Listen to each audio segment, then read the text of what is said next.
What's going on? It's Young Larry, aka the motherfucking L God, and today we are here with the highly sought after, much anticipated, niggas been waiting for it to hit the streets.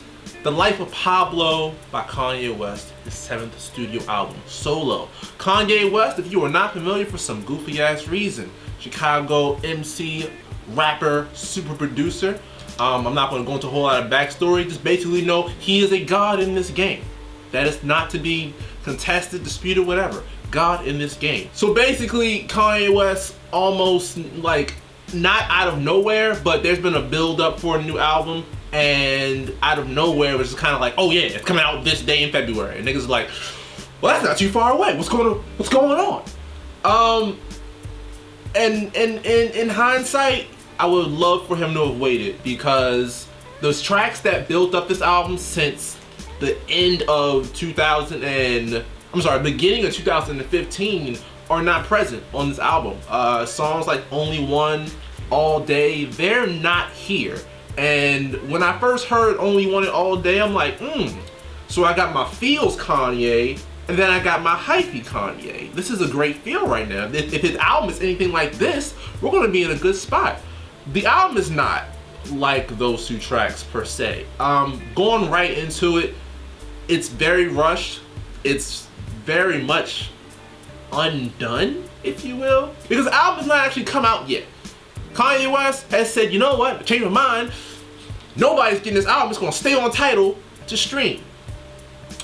I get why he may do that, but in the grand scheme, I'm just like, really?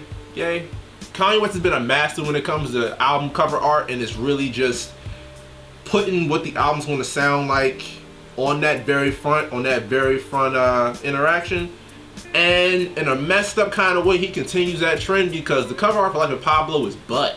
The album cover on this is literally the Life of Pablo over and over and over again in random places, and what's supposed to be, not confirmed, a picture of Kanye's mom and dad, and then some model that, you know, I don't know what the significance of that is, but alright, whatever. Getting into the actual music. Kanye West said that this was going to be a gospel album not too long before the album actually dropped, and cats are kind of like, oh, okay, yay, what's going on here? And as soon as the project opens, you get a nice little enthusiastic little girl who is really excited, saying there ain't gonna be no devil in this house, Lord. This girl's gotta be like 4 or 5 years old. She is gone. Personally, for me, that shit was kind of weird, because it's like, well, baby, what you know about God? We passed that. And from there, it goes into this really gospel heavy, really beautiful sounding track called Ultralight Beams. And the track overall does have a gospel sound to it, and it is wonderful. It has a gospel choir in the background doing vocals.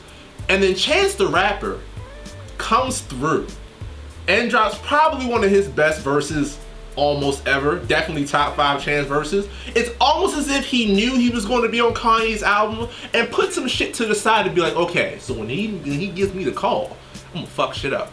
Chance comes through and just steals that whole track. Yeah, it's cool. The Kelly Price singing is dope, but Chance is what makes Ultralight Beams Ultralight Beams. Going forward, you hit the meme gold mine with Father Stretch My Hands Part 1. And it opens up very classic, yay, with the nice smooth sort of soul sample, and then it, you know, rises out a little bit, and then you hear an offbeat. If your Metro don't trust you, I'ma shoot. Now as you get to the shoot, it cuts off and it hits this real deep drop, beautiful morning, and then Kid Cudi's vocals come in. And Kid Cudi's vocals, this very short, like 10 seconds of Kid Cudi singing, is better than his whole fucking last album. I'm just gonna throw that out there right now. And it's just like, okay, the sound change on the first track, the sequence is okay, but then Kanye hits you with the first line of that song. Now if I fuck this model, and she just bleached her asshole, and I get bleached on my t-shirt, I'm gonna feel like an asshole. And that basically describes the lyrical content of a majority of this album. The lyricism is very, very bad on Kanye's part. He had brought in apparently 107 different people, 107 different credits on this project. Drake, Saha the Prince, Kendrick Lamar, Chance the Rapper, a lot of cats that have a way with words have written on this project. But then shit like Stat still makes it in. I'm a little confused. And then beyond that, beyond the initial hype of that song, because after that first chorus, it's kind of like it's a downward slide. You hit "Farthest from My Hands" Part 2, which is, you know, a little bit more upbeat, a little bit more current sounding. It's got a guest appearance from Future. You know, that was really cool to hear. And wait, Future, that wasn't Future. Who the fuck was it then? Who the fuck is Designer? Can we take a second for me to actually look this up? Okay, so I've now been informed that Designer is a signee to Good Music and sounds exactly like Future. I swear to God, hearing this at Madison Square Garden when Kanye debuted for the first time, I'm like, oh, Future somehow made his way onto the album. You know, I want to hate on this nigga, but I cannot do it. That's very nice. It is not Future. It is a cat named Designer from New York, of all places, sounding just like Future. I don't know how to feel about that in the grand scheme, but I know as of right now, that's not a good look, my dude. Moving forward, man, there's a lot of things with this album that are dope, and the overall scheme of it, the overall plot is just, it's an amalgam of all of Kanye's works from his very first to his, you know, very last Yeezus. Songs like Feedback have a definite Yeezus influence with the kind of feedback and distortion sounds towards the end of the song. And then you've got songs like, again, Farthest Stretch My Hands Part 1 that have that classic Ye early sample cut vibe going on. But it's not an amalgam in a good way. It's just kind of like there's no new Ye here.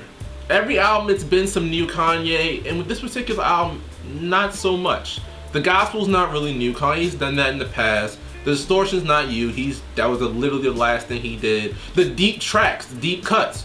Real Friends could definitely have been on My Beautiful Dark Twisted Fantasy. And funny story about that, going before we hit Real Friends, No More Parties in LA, which made the album, surprisingly, was not originally going to be on there. He altered the track list for this project a number of times.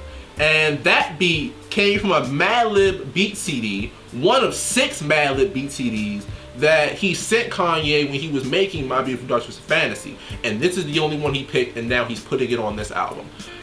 There's no way in hell all them beats were bad. Like 6 beat CDs from fucking Madlib, and the beat on this is fucking phenomenal. And it features a Kendrick Lamar verse that is flames. It also features what is probably the highest, most pure form of lyrical ability on the album from Kanye. But going back, Real Friends, the very much talked about Good Friday song.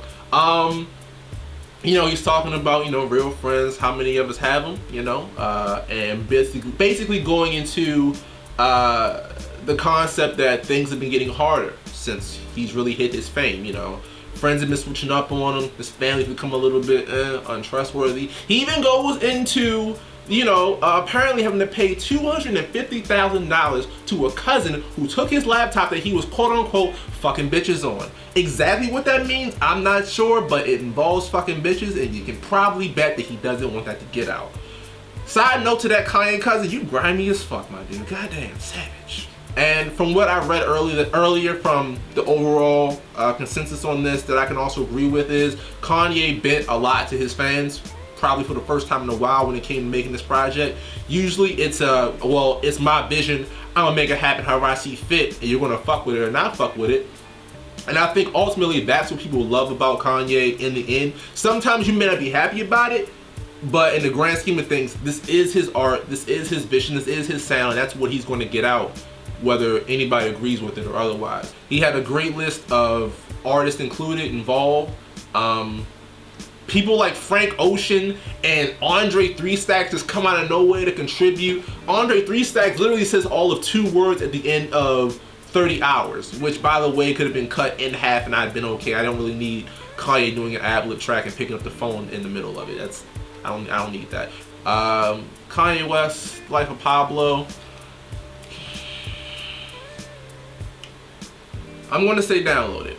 Download it for free somewhere and see what you think. When the time comes when he does drop it, which I hope he does, I will definitely pay for it.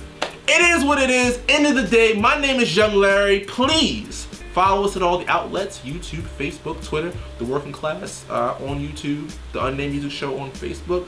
Let me know what you think. If you agree with what I'm saying, you don't agree with what I'm saying, let me know. I'm down for the discussion, because it's going to be one of those things where people are like, you're fucking crazy, the album is amazing, or I'm right on top with you, the album is trash. You know, I'm here for all of it. But until next time, it's Young Larry, aka the motherfucking L God. And until next time, hold the fucking out.